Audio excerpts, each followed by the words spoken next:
अस्सलाम वालेकुम। आज आपके साथ वेडिंग फंक्शन वाले चंदन कबाब की रेसिपी शेयर कर रही हूँ, जो कि ज़ायक़े में बहुत ही लजीज होते हैं और बहुत ही आसान रेसिपी है। इसे हम घर में बनाएंगे बहुत आसान तरीके से। तो चलिए इसे बनाना शुरू करते हैं। इस रेसिपी के लिए हमें 2 तरह के गोश्त चाहिए होते हैं। तो मैं इसके लिए ले रही हूँ 500 ग्राम बीफ और 500 ग्राम चिकन ले रही हूँ बोनलेस। इन कबाबों को नरम बनाने के लिए मैं इसमें फ़ैट का इस्तेमाल कर रही हूँ। 5 ग्राम फ़ैट इस्तेमाल की है मैंने इसमें बीफ की, और चिकन की फ़ैट के लिए मैं इसमें आगे जाकर घी का इस्तेमाल करूँगी। दोनों तरह के गोश्त को मिलाकर मैं एक साथ चॉपर कर रही हूँ, बिल्कुल बारीक सा कीमा बना लिया है। अब इसमें मैं कुछ स्पाइसेस ऐड करूँगी। नमक मैं इसमें ले रही हूँ 1.5 टेबल स्पून, मिर्च मैं इसमें ऐड करूँगी 1.5 टेबल स्पून, हल्दी डाली है मैंने इसमें आधा टीस्पून, पिसा हुआ गरम मसाला ऐड कर रही हूँ मैं इसमें 1 टीस्पून, कुटी हुई मिर्च जाएगी इसमें 1 टीस्पून के बराबर। इसका जायका मज़ीद बेहतर बनाने के लिए इसमें 4 से 5 हरी मिर्चें ऐड कर रही हूँ। कम तीखी वाली हरी मिर्चें ली हैं मैंने इसमें। अब ज़ीरा ऐड करूँगी 1 टीस्पून और साथ ही धनिया पाउडर ऐड करूँगी 1 टीस्पून। अदरक लहसुन का पेस्ट 1 टेबल स्पून ऐड कर दिया है। अब इसमें मैं ऐड कर रही हूँ एक ख़ास इंग्रेडिएंट्स। ये ले रही हूँ मैं पिपली मैंने 8 से 10 ले ली है, जिसे बड़ी लौंग कहा जाता है।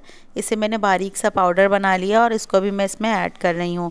तमाम मसाले ऐड करने के बाद अब इसमें एक कच्चा प्याज दरमियाने साइज़ का लेकर मैं इसमें वो भी ऐड कर रही हूँ। एक हैंडफुल हरा धनिया ले लिया है डंडियों समेत। साथ ही साथ मैं इसमें तली हुई प्याज ऐड कर रही हूँ 1 कप। अब तमाम मसाले और तमाम चीज़ें डालने के बाद मैं चॉपर को एक दफ़ा और अच्छी तरह से चला लूँगी।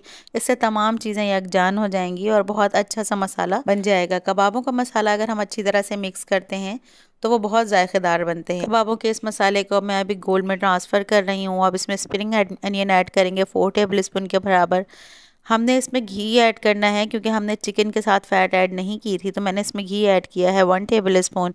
और घी ऐड करने के बाद मैं इसे अच्छी तरह से मिक्स कर रही हूँ। कबाब को अच्छी तरह से मिक्स करने के बाद मैं इसे आधे घंटे के लिए फ्रिज में रखूँगी, ताकि ये बिल्कुल सेट हो जाए और जब मैं इसे कबाब की शेप दूँ तो ये बहुत आसानी से शेप ले लें।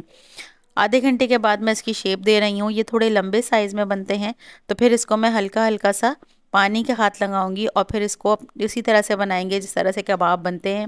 इस पर अपनी उंगली से निशान भी बना सकते हैं, ताकि बिल्कुल वही ऑथेंटिक डिज़ाइन आए जो कि हम शादियों में खाते हैं। तो अब ये देख सकते हैं कि पहले मैंने इसके ऊपर हल्का सा ग्रीसी हाथ लिया और फिर उसके बाद बनाया, और फिर गीला हाथ लेकर इसके ऊपर डिज़ाइन बना दिया।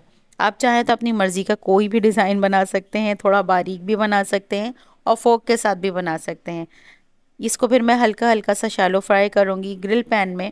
आप चाहें तो इसे फ्राइंग पैन में भी कर सकते हैं अगर ग्रिल अवेलेबल ना हो तो। कबाबों की दोनों साइडों को चेंज करते हुए हमें दोनों तरफ से इसे कुक कर लेना है, और कुक करने के बाद हम इसे स्मोकी फ्लेवर देंगे, ताकि बिल्कुल वही टेस्ट हमें मिल जाए जो कि हम शादी में खाते हैं।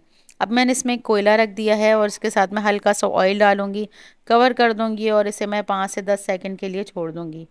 इसके साथ मैंने हरी चटनी, सैलेड और रोटी सर्व की थी।